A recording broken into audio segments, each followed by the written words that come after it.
My husband's best man kissed me at the altar. She deserves better than you, he told my groom. The church erupted. But what nobody knew. We'd planned this moment. To expose what my fiancé had been hiding. Will you marry me? Aiden's voice cracked on the last word, his knees hitting our dining room floor with a dull thud that seemed to echo through the suddenly silent house. I sat frozen in my chair watching this scene unfold like a car accident in slow motion. My 28-year-old sister Sophia stared down at him, her face draining of color as the massive diamond ring caught the warm glow of Mom's cherished chandelier. This wasn't how Sunday dinner was supposed to go. Sophia's hands trembled as she reached for her wine glass, then thought better of it. Her lips parted slightly but no words came. Across the mahogany table that had hosted countless family celebrations, Mom clutched her pearls while Dad's pot roast grew cold on his forgotten fork. Sophia. Aiden pressed, his voice carrying a desperate edge that made my chest tighten. I've been thinking about this for months. We could have such a beautiful life together. Before we continue, I want to thank you for joining me in sharing these stories that matter. If you believe that women deserve to trust their instincts and recognize true love from manipulation, please consider subscribing. It's free and helps us reach more women who need to hear this. Now let's see how this devastating betrayal unfolds.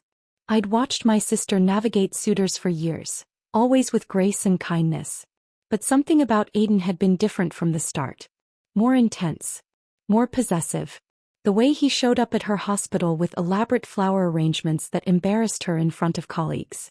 How he'd somehow inserted himself into every family gathering, every conversation about Sophia's future. Aiden, she finally whispered, her voice barely audible above the ticking of Dad's grandfather clock. I'm honored truly, but I can't accept this. The transformation in his face was instant and terrifying. The loving, devoted suitor vanished, replaced by something raw and wounded that made my skin crawl. His jaw clenched so tight I could see the muscles working beneath his skin. I don't understand, he said, still on his knees but gripping the ring box like a weapon. We've been together for months. I thought you cared about me. I do care about you, Sophia said, her nursing training kicking in as she tried to de-escalate the situation. But as a friend, my heart belongs to someone else. The words hit Aiden like a physical blow. He rocked back on his heels, his face cycling through disbelief, hurt, and something darker that made my stomach clench with unease. When he finally stood, his movements were jerky, unnatural. Someone else, he repeated, and there was venom in his voice now. Someone you've been hiding from all of us? Sophia's eyes darted toward the kitchen where Ryan had disappeared to help Mom with dessert. It was just a glance, barely a second, but Aiden caught it. We all did. The pieces clicked into place with an almost audible snap. Ryan. Aiden's best friend since college. The man who'd been like a brother to both Sophia and me for years. The one who'd been acting strange lately, formal and distant whenever Aiden and Sophia were together. I see, Aiden said, his voice dropping to a whisper that was somehow more menacing than any shout. How long? Aiden, please, Sophia started, but he held up a hand to silence her. How long have you been sleeping with my best friend? The crude words shattered what was left of our family dinner. Mom gasped audibly. Dad's chair scraped against the hardwood as he started to stand, his protective instincts kicking in. But it was the sound of breaking glass from the kitchen that made us all turn. Ryan stood in the doorway, Mom's good serving bowl in pieces at his feet, his face pale as parchment. He looked between Sophia and Aiden with the expression of a man who knew his secret was out. It's not what you think, he said, but his voice lacked conviction. Isn't it? Aiden's laugh was bitter, ugly.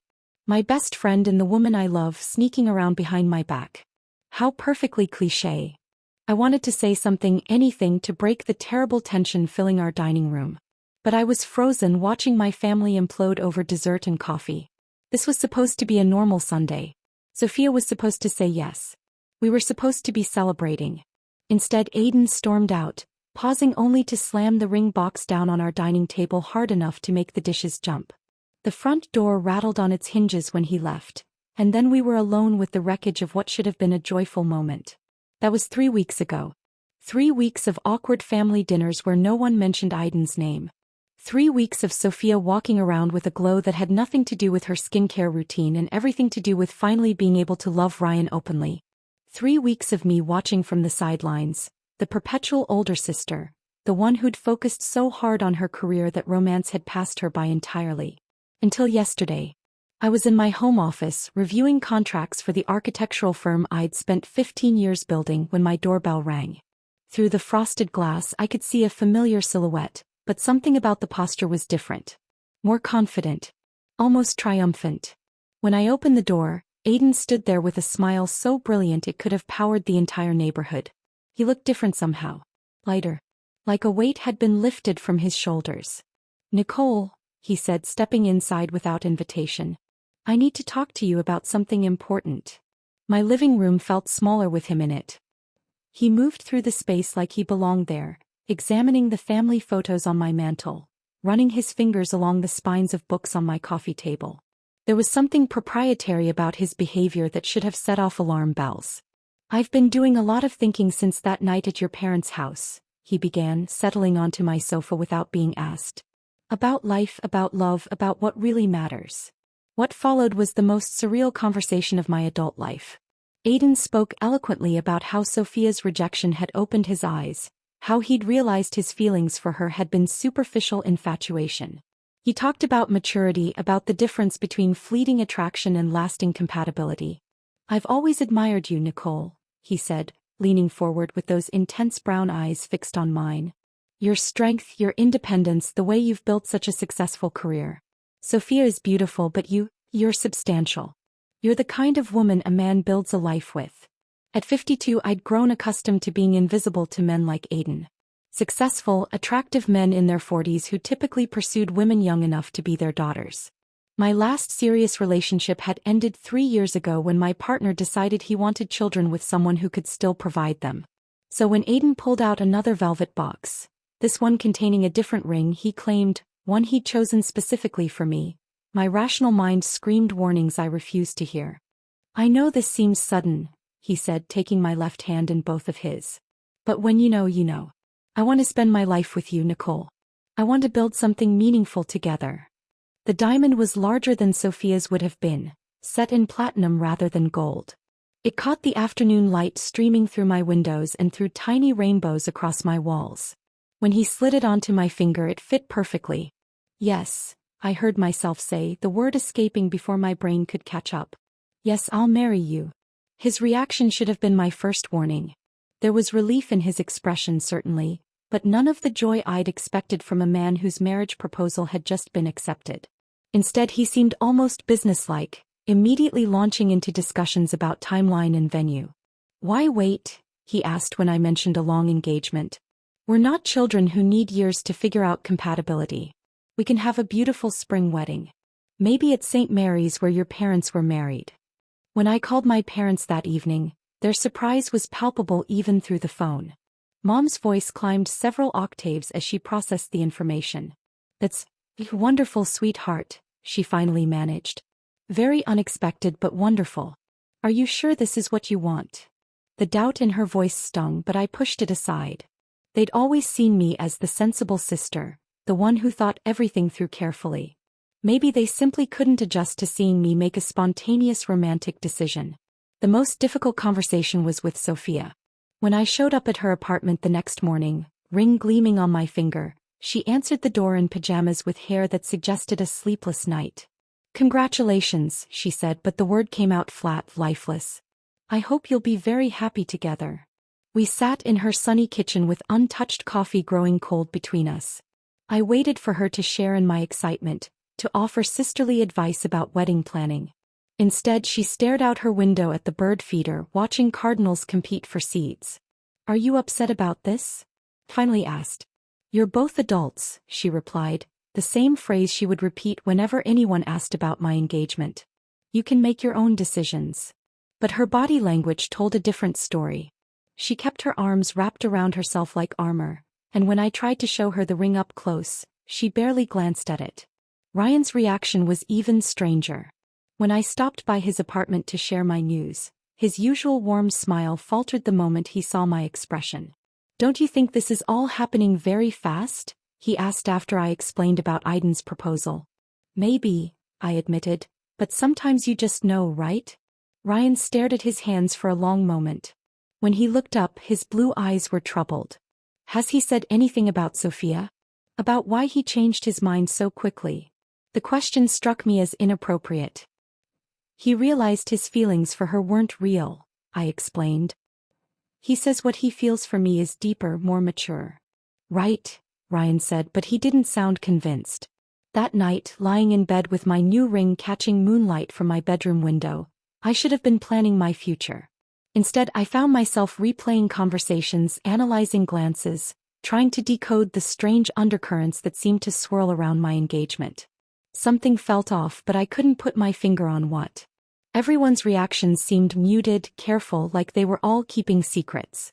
Even Aiden himself seemed different now that I'd said yes. More confident, almost smug. But I was 52 years old and finally being pursued by a handsome, successful man who claimed to value my maturity and accomplishments. The romantic in me, buried under years of practicality and disappointment, refused to listen to reason. I was getting married. After all these years of watching from the sidelines while Sophia collected hearts like trophies, I was the one walking down the aisle. What could possibly go wrong? The manila envelope arrived on a Tuesday morning, thick with legal documents that made my coffee taste bitter. Aiden sat across from me at my kitchen table, his tie loosened from another early morning at his consulting firm, spreading papers across the wooden surface like he was preparing for battle. Prenuptial agreements are just smart business, Nicole, he said, tapping his pen against a particularly dense paragraph. Successful couples plan for every scenario. I stared at the documents, my stomach churning as I read phrases like asset disclosure and financial transparency requirements. The papers weren't just about protecting what we'd bring into the marriage. They were about combining everything we owned into one legal entity. This section here, Aiden continued, pointing to a highlighted clause, just ensures we have access to each other's accounts. Complete transparency. No secrets between us. The way he said, no secrets, made my skin prickle. There was something hungry in his expression as he watched me read, like a predator waiting for prey to walk into a trap. I've never shared my business accounts with anyone, I said slowly. Even my parents don't have access to those. His face shifted instantly, the mask of understanding slipping to reveal something wounded and accusatory. Don't you trust me? It's not about trust, it's exactly about trust. He reached across the table, covering my hand with his. We're going to be married, Nicole. Husband and wife. If you can't trust me with something as simple as bank account numbers, what does that say about our future together? The guilt hit me like a physical weight. Here was this man who claimed to love me, who wanted to build a life together, and I was already putting up walls. Maybe he was right. Maybe my reluctance came from years of being single, of protecting myself from disappointment. I just need time to think about it, I said. Of course. His smile returned, but it felt forced now. Take all the time you need. We have weeks before the wedding. The way he said weeks made it sound like a deadline rather than a timeline. That same afternoon, Aiden brought up the family trust while we walked through the botanical gardens downtown. Cherry blossoms drifted around us like confetti, and couples strolled hand in hand along winding paths. It should have been romantic. Your father mentioned the trust fund last Sunday, he said casually, stopping to admire a fountain where children tossed pennies and made wishes. It's wonderful how your family thinks about legacy. I'd grown up knowing about the trust. Dad's construction business had done well over the decades, and he'd set aside money for Sophia and me, along with any future spouses and children. It wasn't a fortune, but it was security. Adding me as a beneficiary would be such a meaningful gesture, Aiden continued. A way of officially welcoming me into the family. That's not really how it works, I said, watching a little girl chase bubbles across the grass. The trust has specific rules about. Rules can be changed. His hand tightened on mine. Your parents adore me, Nicole. I'm sure they'd be happy to include their new son-in-law. Son-in-law. The words sounded strange coming from him, almost possessive. Like he was already claiming a title he hadn't earned yet. The comments about Sophia started small, little barbs disguised as observations. We'd be having dinner at a nice restaurant, and he'd mention how Sophia always seemed to order the most expensive item on the menu. Or we'd see a young woman laughing loudly with friends and he'd shake his head and say, reminds me of your sister. Always needing to be the center of attention. Sophia's not like that, I'd protest, but he'd just smile and change the subject. The comparisons became more frequent, more cutting. You're so much more grounded than Sophia, he'd say, stroking my hair as we watched television. She's all surface, no substance. I was such a fool to think someone like her could appreciate genuine love. Each comment felt like a small betrayal of my sister, but they also fed something needy inside me. For years, I'd watched Sophia effortlessly attract admiration while I faded into the background. Hearing Aiden praise my maturity, my stability, felt like validation I'd craved my entire adult life. Your sister never appreciated what she had, he said one evening as we planned seating arrangements for the reception. Always looking for something better, something more exciting. She has no idea what real commitment means. She's happy with Ryan, I said, but even as the words left my mouth, I wondered if that was true. Sophia had been acting strange lately, distant, preoccupied, like she was carrying a weight she couldn't share. Ryan. Aiden's jaw tightened whenever his former best friend's name came up. My mistake was trusting someone who'd stab me in the back the moment it was convenient. The bitterness in his voice when he talked about Ryan was frightening in its intensity. These were two men who'd been inseparable since college, who'd stood up at each other's graduations, who'd planned to be each other's best men. Now Aiden spoke about Ryan like he was discussing a stranger who'd wronged him. It was during one of Mom's famous Thursday evening dinners that I first noticed something was seriously wrong. Sophia and Ryan had arrived together, their fingers intertwined, but there was tension radiating from both of them that made the dining room feel smaller. Sophia barely touched her food, pushing Mom's famous lasagna around her plate while Ryan kept checking his phone. When Aiden made another subtle dig about people who abandon their friends for a pretty face, Ryan's knuckles went white around his fork. "Excuse me," Sophia said suddenly, standing so quickly her chair scraped against the hardwood. "I need some air." She headed for the back door that led to Mom's garden, where roses climbed trellises and herb beds perfumed the evening air. Ryan followed without a word, leaving the rest of us in awkward silence. "Everything all right?" Dad asked, but no one had an answer. 10 minutes later I went looking for them. The garden was peaceful in the fading light, fireflies beginning their nightly dance among the flower beds. But the voices coming from behind the gazebo were anything but peaceful. "She has to know," Sophia was saying, her voice thick with tears. "We can't let this happen." "You think I don't want to tell her?" Ryan's voice was rough with frustration. "But who's going to believe us? He's got everyone convinced he's some heartbroken romantic who found true love with her sister. Before it's too late, Ryan. Before she marries him, Anne." They saw me then, standing frozen on the garden path with my heart hammering against my ribs. Sophia's face was streaked with tears, her eyes red and swollen. Ryan looked like he hadn't slept in days, his usually neat hair disheveled and his shirt wrinkled. "Nicole," Sophia started, but I could see her mind racing, trying to find words that wouldn't sound crazy. "Is everything okay?" I asked, though it clearly wasn't. "We were just discussing the wedding," Ryan said quickly, but his voice lacked conviction. "Guest lists and logistics." The lie hung between us like smoke. This wasn't their first difficult conversation. I could see it in the way they looked at each other, in the familiar pattern of Sophia's tears and Ryan's helpless frustration. "The wedding's in 3 weeks," I said slowly. "Is there something I should know?" They exchanged another look, one of those wordless conversations that people have when they've shared secrets for too long. Then Sophia wiped her eyes and forced a smile that didn't reach her eyes. "Just stress," she said. "Planning a wedding is overwhelming." But I was planning the wedding, not them. And the stress I was seeing had nothing to do with flower arrangements or catering choices. When I brought up their strange behavior to Aiden that night, he dismissed it with an easy laugh. "Ryan's probably jealous," he said, pulling me closer on the couch. "Here I am marrying a successful, beautiful woman while he's stuck with Sophia." "What do you mean, stuck?" "Come on, Nicole. Your sister's fun to look at, but what does she offer beyond that? Ryan's a smart guy. He'll figure out pretty soon that he's dating a child in a woman's body." The cruelty in his words made me flinch. But he was already moving on, spreading wedding venue brochures across the coffee table like nothing had happened. "Now about the honeymoon," he said, his finger tracing a circle around photos of a resort in the Caribbean. "I was thinking somewhere we could really relax and discuss our future plans. Maybe talk about those investment opportunities your father mentioned. Every conversation somehow circled back to money, to business, to ways our families could support each other financially. When I mentioned my discomfort with mixing romance and business, Aiden would look hurt and confused.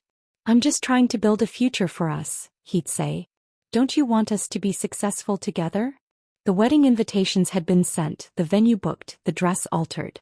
200 people were planning to witness our union at St. Mary's Cathedral. My parents had already spent thousands on flowers and catering. The momentum felt unstoppable, like being carried downstream by a current too strong to fight. But late at night, when Aiden was at his own apartment and I was alone with my thoughts, doubts crept in like shadows. The way he talked about money felt calculated rather than romantic. His comments about Sophia seemed designed to make me feel superior rather than loved. And the fear in Ryan and Sophia's eyes when they thought no one was watching. At 52, I'd learned to second-guess my instincts, especially about men and relationships. Maybe I was being paranoid. Maybe years of being alone had made me suspicious of genuine affection. Maybe the little voice whispering warnings was just my own insecurity talking. 3 weeks until the wedding. 3 weeks until I became Mrs. Aiden McCormick and started the life I'd always dreamed of having. So why did I feel like I was walking toward a cliff with my eyes closed? The morning of my wedding dawned crisp and clear, sunlight streaming through the lace curtains of the bridal suite at St. Mary's Cathedral. I stood before the antique mirror, adjusting my grandmother's pearl necklace for the 100th time, trying to quiet the butterflies that had taken up permanent residence in my stomach. "You look absolutely radiant," Mom whispered, stepping behind me to smooth an invisible wrinkle from my dress. The ivory silk had cost more than my first car, but seeing myself in it made me feel like the bride I'd always dreamed of being.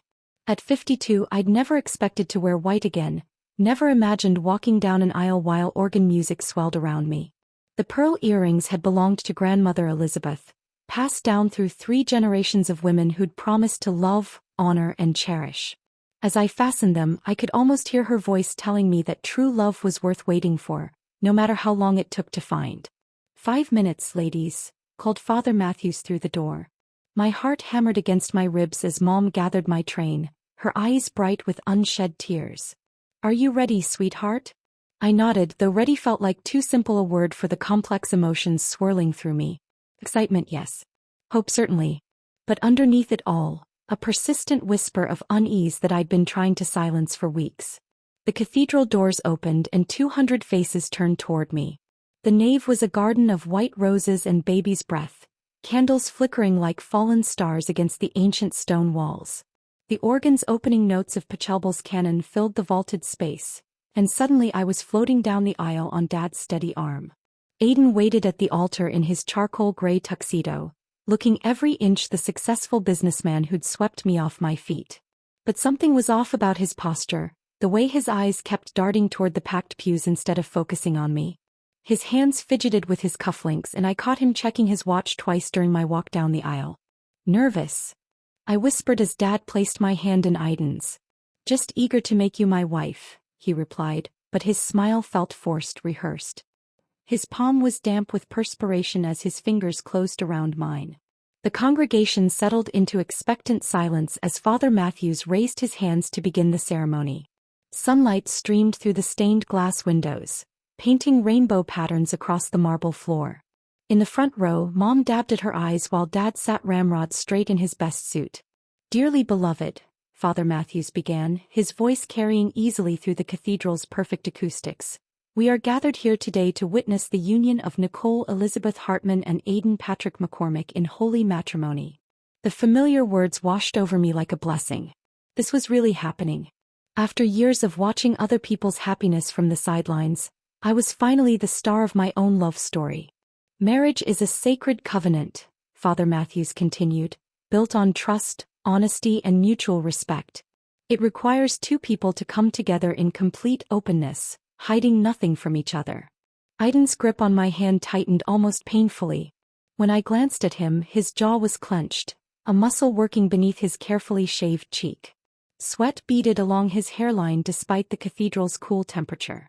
If anyone here present knows of any reason why these 2 should not be joined in marriage, let them speak now or forever hold their peace. The silence that followed was absolute, broken only by the distant sound of traffic and someone's muffled cough. I relaxed slightly, ready to move forward with the vows that would make us husband and wife. That's when Ryan stood up. He rose from his seat in the third pew with the careful deliberation of a man who'd rehearsed this moment in his mind 1,000 times. Every head in the cathedral turned toward him, a collective intake of breath creating a sound like wind through autumn leaves. "Ryan, don't," Aiden hissed, but Ryan was already walking forward, his footsteps echoing off the stone floor with the finality of a judge's gavel. Time seemed to slow as he approached the altar. I could see individual dust motes dancing in the colored light from the windows, could hear my own heartbeat thundering in my ears. The congregation held its collective breath, sensing they were about to witness something unprecedented. Ryan stopped directly in front of me, his blue eyes filled with a pain so deep it made my chest ache. He looked exhausted, like a man who hadn't slept in weeks, but there was also something like relief in his expression. "I'm sorry, Nicole," he said softly, his voice carrying clearly through the cathedral's acoustics. "But I can't let this happen." Before I could process what he meant, before Aiden could step between us, Ryan cupped my face in his hands and kissed me. It wasn't a romantic kiss. There was nothing passionate or lustful about it. Instead, it felt desperate, urgent, like a drowning man gasping for air. His lips were warm and gentle, but I could feel him trembling with the weight of whatever had driven him to this moment. The kiss lasted perhaps 3 seconds, but in that frozen instant, I felt the entire cathedral holding its breath. 150 guests sat in stunned silence, witnesses to something that would be talked about for decades. When Ryan pulled away, his eyes were bright with unshed tears. "She deserves better than you," he said, turning to face Aiden with a steady voice that carried every ounce of his conviction. The words hit like a thunderclap in the sudden silence. I stood frozen, my hand flying to my lips, trying to process what had just happened. Around us, the congregation erupted in whispers and gasps, the sound building like approaching storm clouds. Aiden's face had gone white except for 2 spots of color burning high on his cheekbones. His hands clenched into fists at his sides, and for a moment I thought he might actually strike Ryan where he stood. "How dare you?" Aiden snarled, his voice low and dangerous. "How dare you come here and—" He never finished the sentence. Instead, his hand whipped through the air, connecting with Ryan's cheek in a slap that cracked through the cathedral like a gunshot. The sound echoed off the vaulted ceiling, followed by another collective gasp from the congregation. Ryan's head snapped to the side, but he didn't stumble. Didn't raise his hands to defend himself. He simply straightened, touching his reddening cheek with the tips of his fingers, and looked back at Aiden with something that might have been pity. "I expected that," he said quietly.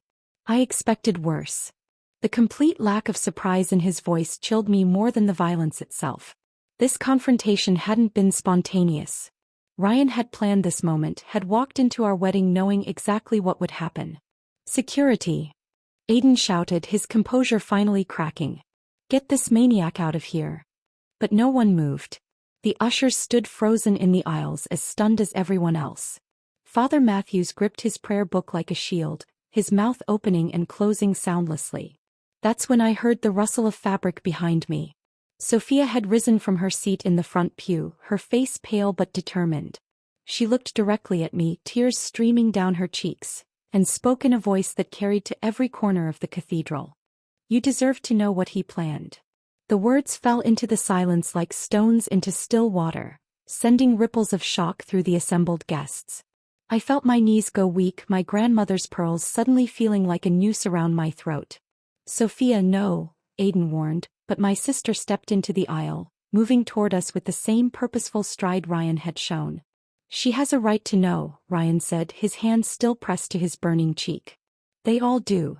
The congregation began to stir, confusion and anticipation mixing in the charged atmosphere. I could see my parents in the front row, Dad half risen from his seat with his face flushed red, Mom clutching her purse like a lifeline. "Know what?" I whispered, my voice barely audible above the growing murmur of voices. "What are you talking about?" Sophia reached us then, positioning herself between me and Aiden like a shield. When she looked at me, her eyes held months of suppressed anguish, secrets that had been eating her alive. "Tell her, Ryan," she said, her voice growing stronger. "Tell everyone what you heard him say." The cathedral fell silent again, every person straining to hear what would come next. Aiden took a step backward, his face cycling through emotions too quickly for me to read. But in his eyes I saw something that made my blood run cold. Fear. "I don't know what game you think you're playing," he said, but his voice lacked conviction now. "But this is neither the time nor the place for your jealous fantasies. Isn't it?" Ryan reached into his jacket pocket, producing something that glinted in the stained glass light.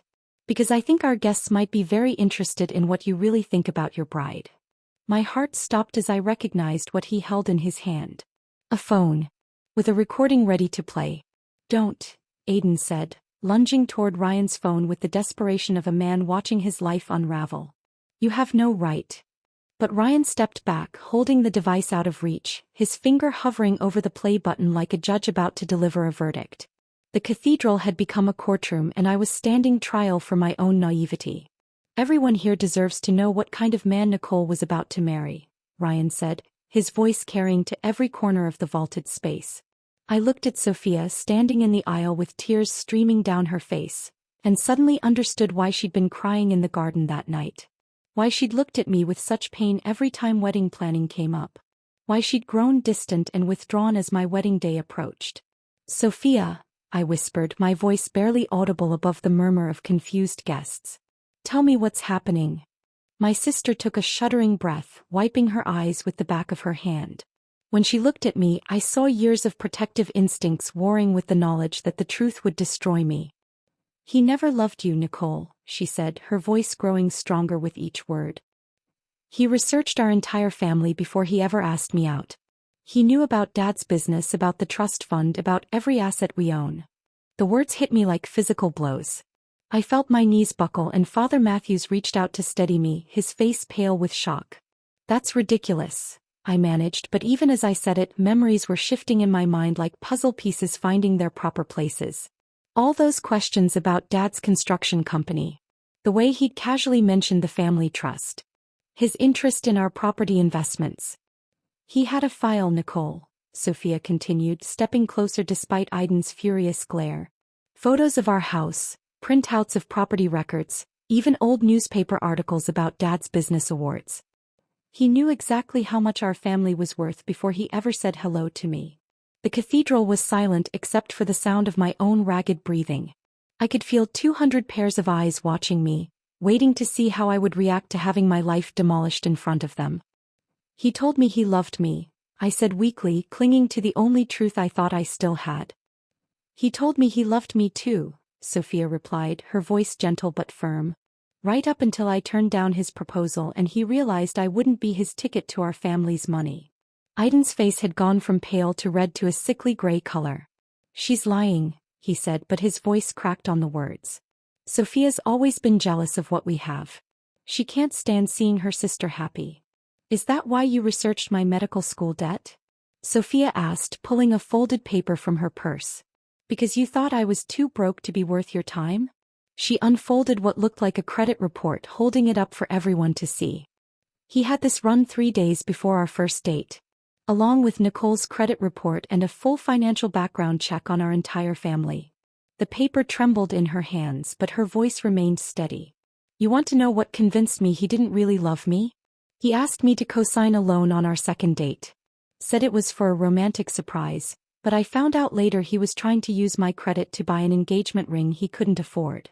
My stomach lurched as another memory surfaced. The beautiful diamond ring that had fit my finger perfectly. The one he claimed he'd chosen specifically for me. "The ring," I whispered, looking down at the platinum band that suddenly felt like a shackle. "He sized it for me because he'd already bought it for you."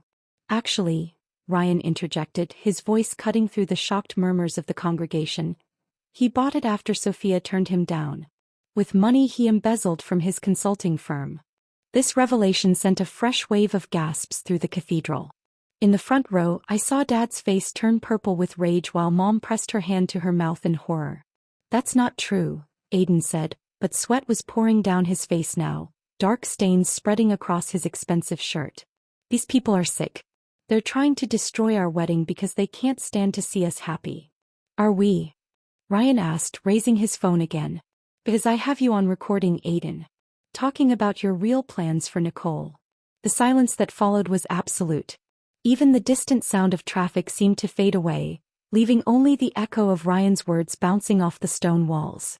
"You've been planning this revenge fantasy since the night Sophia rejected you," Ryan continued, his calm demeanor more frightening than any shouting would have been. "When you found out she was with me, you decided to punish all of us. And Nicole was your weapon." I felt like I was drowning, gasping for air in a world that no longer made sense. Every romantic gesture, every declaration of love, every tender moment between us was being reframed as calculated manipulation. "He told me he was going to marry you, take control of your business accounts and the family trust, then disappear," Ryan said, his eyes never leaving Aiden's face. "He said it was the only way to make Sophia understand what she'd lost. The only way to make our entire family pay for choosing me over him." "Liar," Aiden shouted, but his voice was shrill now, desperate. "You're just jealous because I found real love with Nicole while you're stuck with a selfish little girl who—" "Stop." The word came out of my mouth like a gunshot, silencing everyone in the cathedral. "Just stop talking." I looked at the man I'd been about to marry, really looked at him for the first time in months. The charming smile was gone, replaced by the face of a cornered animal. His hands shook as he wiped sweat from his forehead, and his eyes darted around the cathedral like he was looking for an escape route. "The prenup," I said, the pieces finally clicking into place. "You wanted access to everything. Not just shared accounts but my business, my investments, even my portion of the family trust." "That's normal for married couples," he said weakly, but the fight was going out of him. "And the timeline," I continued, my voice growing stronger as the fog of confusion lifted. "You wanted a short engagement, a quick wedding, immediate access to everything. Because you were planning to disappear." Around us, the congregation was processing the implications of what they were hearing. I could see shock, disgust, and pity warring across faces I'd known my entire life. Mrs. Patterson from next door was clutching her pearls and whispering furiously to her husband. My college roommate Sarah had her hand pressed over her mouth, her eyes wide with horror. "Play the recording," I said, my voice carrying clearly through the cathedral. "I want to hear it." "Nicole, please," Aiden said, reaching for me with trembling hands. "Don't let them poison you against me. What we have is real. What we have is—" "What we have," I interrupted, "is a lie. And I want to hear exactly how much of a lie it is." Ryan looked at me for a long moment, his fingers still hovering over the play button. "Are you sure? Once you hear this, there's no going back." I thought about all the warning signs I'd ignored, all the red flags I'd dismissed, all the moments when my instincts had screamed that something was wrong. I thought about Sophia's tears and Ryan's haunted expression and the way my parents had seemed worried rather than happy about my engagement. "Play it," I said. Ryan's thumb pressed the play button, and suddenly Aiden's voice filled the cathedral with crystal clarity, each word echoing off the ancient stone walls like a confession from hell itself. "She thinks I love her? Let her believe it. 6 months and I'll own half her family's money. Sophia will finally understand what it's like to lose everything that matters." The voice was unmistakably Aiden's, but stripped of all the warmth and tenderness I'd grown to associate with him. This was the voice of a stranger, casual and cruel, speaking about me like I was a business acquisition rather than a human being. "The old lady's so desperate to be loved, she'll sign anything I put in front of her.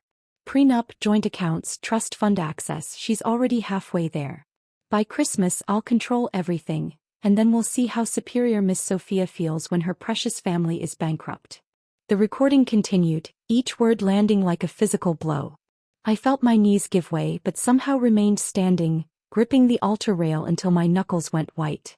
The cathedral spun around me, 200 faces blurring into a kaleidoscope of shock and pity. The best part is she actually thinks I chose her over Sophia. Like anyone would pick that dried-up spinster over a 28-year-old beauty. But desperate women believe what they want to believe, and Nicole Hartman is the most desperate woman I've ever met. A sound escaped my throat, part sob, part wounded animal cry. The man I'd been about to pledge my life to had just called me a dried-up spinster in front of everyone I'd ever cared about. The humiliation was so complete, so devastating, that I couldn't even process the betrayal beneath it. Ryan's getting suspicious, though. Keeps asking questions, giving me those looks like he knows something. But what's he going to do? Tell Sophia her sister's fiancé is using her? She'd never believe it. None of them would. They all want to see Nicole finally happy too badly to question why someone like me would suddenly want someone like her. The laughter in the recording was the worst part. Light, amused like he was sharing a joke with a friend rather than planning the destruction of my entire family. In the front pew, Mom's quiet sobs had given way to a keening sound that cut through me like a knife. Dad stood frozen beside her, his face cycling through emotions so rapidly I could barely track them. Disbelief, rage, protective fury, and something that looked like guilt for not seeing through Aiden's act. I should have known, Dad whispered, his voice carrying in the terrible silence that followed the recording. I should have protected you. The recording wasn't finished. Aiden's voice continued with increasingly vindictive details about his plans. The prenup gives me access to her business accounts within 30 days of marriage. The trust fund modification goes through in 6 months if she's married. By then I'll have transferred everything offshore, filed for divorce claiming irreconcilable differences and disappeared. Sophia can spend the rest of her life knowing she destroyed her entire family by choosing Ryan over me. My vision blurred as the full scope of his revenge became clear. This wasn't just about the money, it was about hurting Sophia through me. I was collateral damage in a war I didn't even know was being fought. The recordings from 3 weeks ago, Ryan's voice cut through my shock. Right after you signed the preliminary financial documents, Aiden. I'd been suspicious for months, but this confirmed everything. I turned to look at Ryan, this man who'd risked everything to save me from my own naivety. His face was etched with pain, but also with the relief of someone who'd finally been able to unburden himself of a terrible secret. You recorded him without his knowledge? I managed to ask. I had to, Ryan said simply. He was bragging to mutual friends, laughing about how easy it was to manipulate you. I knew no one would believe me without proof. Aiden had been silent during the recording, his face draining of all color until he looked like a ghost of himself. But now, faced with irrefutable evidence of his cruelty, something snapped inside him. You destroyed everything, he screamed at Ryan, spittle flying from his lips. You and that selfish princess ruined my life. I deserved her. I worked for months to win her over and she threw it all away for you. The mask had finally fallen completely away, revealing the bitter, entitled man underneath. Gone was the charming suitor who'd swept me off my feet. In his place stood someone I'd never seen before. Someone who believed the world owed him whatever he wanted. Deserved her. Ryan's voice was deadly quiet. You don't deserve anyone, Aiden. You're a predator who sees people as assets to be acquired. I felt something shift inside me like a switch being flipped. The devastation was still there, the humiliation and pain, but underneath it, a cold fury was building. This man had stolen months of my life, had made me doubt my own instincts, had planned to destroy my entire family out of spite. With trembling hands, I reached for my engagement ring, that beautiful lie that had sat on my finger for weeks. Came off easily, too easily, like it had never really belonged there. The diamond caught the light one last time before I placed it on the altar with a soft clink that seemed to echo through the cathedral. Nicole, please, Aiden said, reaching for me with desperate hands. You don't understand. The recording is out of context. I was angry, saying things I didn't mean. What we have is real. What we have, I said, my voice steadier than I'd expected, is nothing. What we have never existed. I stepped away from him, away from the altar where I'd been about to promise my life to a lie. The distance felt important, symbolic, like I was reclaiming myself from his influence. You want to know the truth, Aiden? I continued, my voice growing stronger with each word. The truth is that you're right about one thing. I was desperate. Desperate enough to ignore every red flag, every warning sign, every instinct that told me something was wrong. But that desperation, it's gone now. Behind me I heard Sophia's voice, clear and strong. She never loved you either, Aiden. She loves me and I love her. We've been together for 2 years, and we were never going to let you destroy Nicole or our family. Ryan moved to stand beside Sophia, taking her hand with the gentle confidence of a man who'd found his soulmate. You didn't just lose your con game, he said to Aiden. You lost everything worth having. And you lost it because you never understood what love actually means. The words hung in the air like a verdict. Aiden's face crumpled, the last of his composure finally breaking. He looked around the cathedral with wild eyes, perhaps hoping to find a single sympathetic face among the 200 guests who'd witnessed his unmasking. He found none. Instead, something remarkable happened. Dad was the first to stand and turn his back on Aiden, his shoulders set with righteous anger. Mom followed, rising from her pew with dignity despite her tears. Then, like dominoes falling, row after row of guests stood and turned away. My college friends. Dad's business partners. Mom's book club. Distant relatives who'd traveled from 3 states away. The mailman who'd delivered our wedding invitations. Mrs. Patterson from next door, who'd watched me grow up and had probably been looking forward to finally seeing me married. One by one, they all turned their backs on the man who'd tried to destroy their friend, their daughter, their neighbor. The rejection was complete, devastating, and somehow more powerful than any words could have been. In the space of 5 minutes, Aiden had gone from groom to pariah, from the center of attention to completely invisible. The silence that followed was profound, broken only by the distant sound of traffic and the whisper of fabric as people shifted in their seats. "Get out," I said finally, my voice carrying clearly through the cathedral. "Get out of my church, get out of my life, and don't ever contact my family again." For a moment I thought he might refuse, might make one last desperate attempt to salvage something from the wreckage of his scheme. But then he looked at the wall of turned backs, at the complete rejection from every person in the room, and whatever fight he had left simply died. Without another word, Aiden McCormick walked down the aisle of St. Mary's Cathedral, his footsteps echoing in the silence like a funeral march.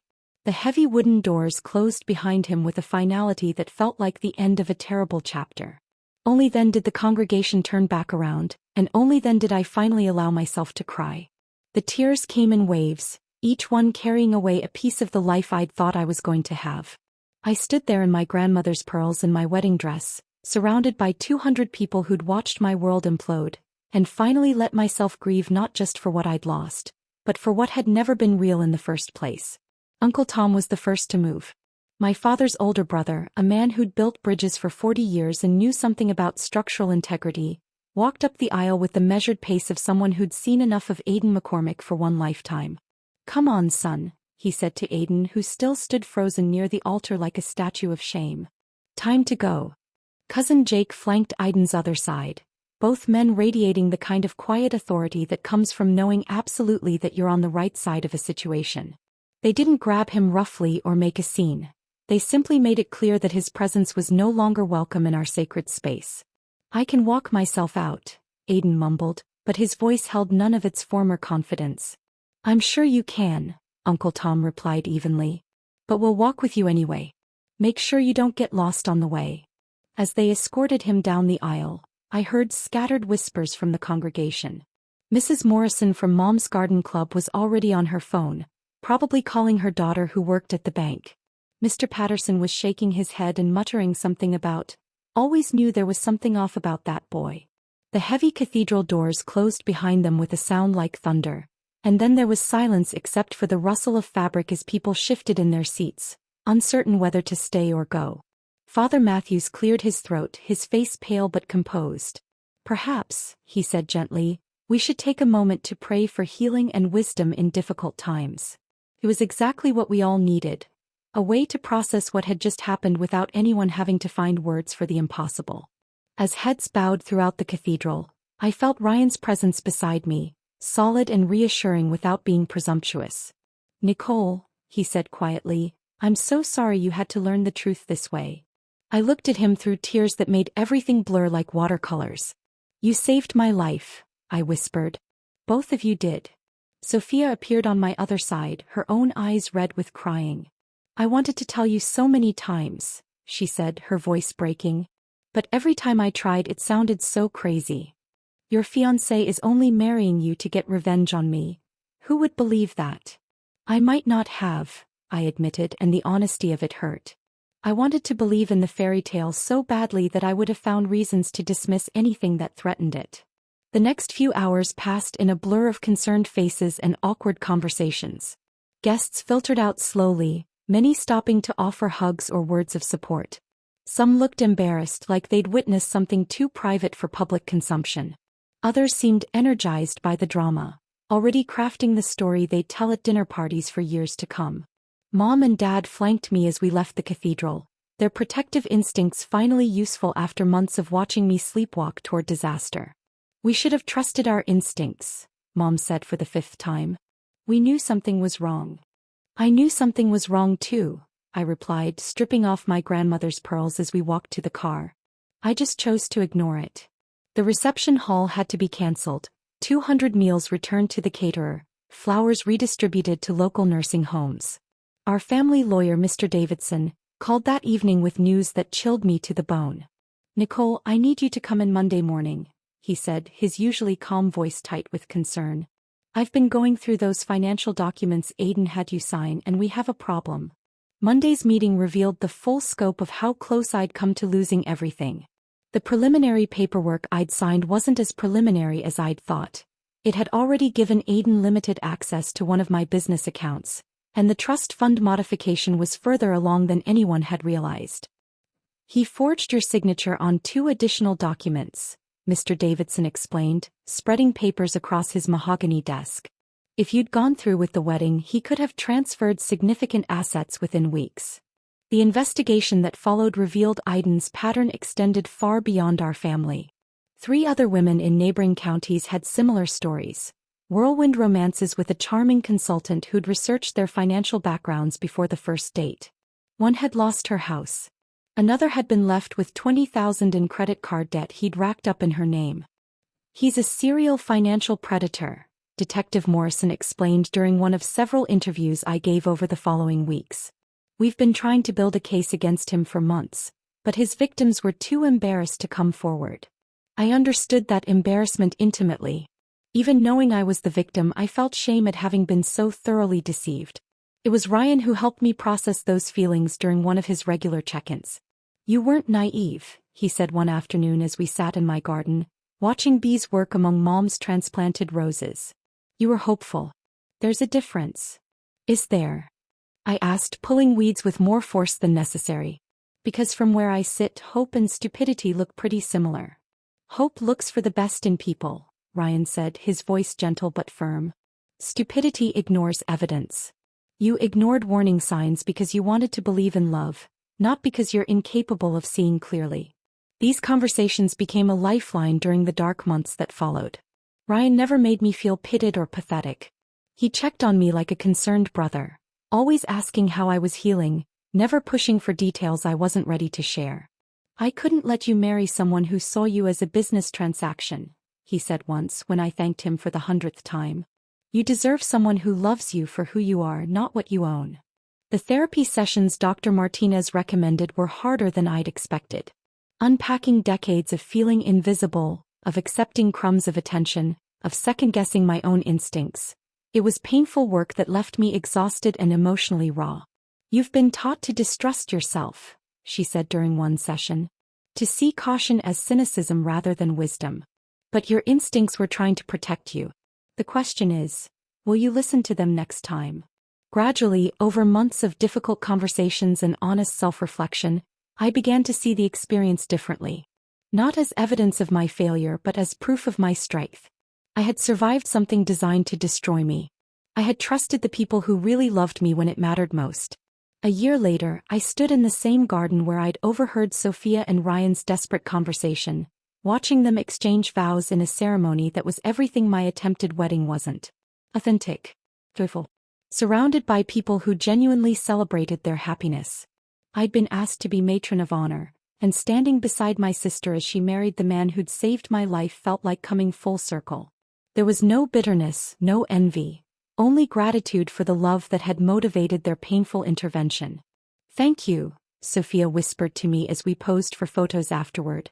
"For forgiving us. For understanding." "Thank you," I replied, "for loving me enough to risk everything to save me." At 53, I'm single by choice rather than circumstance. I've learned to trust my instincts, to value my independence, to see my caution as hard-won wisdom rather than cynical pessimism. I date occasionally, but I'm no longer desperate to be chosen. I know my worth now, and it has nothing to do with whether someone else recognizes it. Sometimes people ask if I'm bitter about what happened, if I hate Aiden for what he tried to do. The answer is no. I remember him, certainly, Not with hatred but as a reminder to trust myself and the people who truly love me. Because sometimes the best thing that can happen at a wedding is that it doesn't happen at all. If this story of betrayal and rescue had you absolutely stunned, press that like button right now. My favorite part was when Ryan played that devastating recording in front of the entire congregation. What was your favorite moment? Drop it in the comments below. Don't miss more jaw-dropping stories like this. Subscribe and hit that notification bell so you never miss an upload.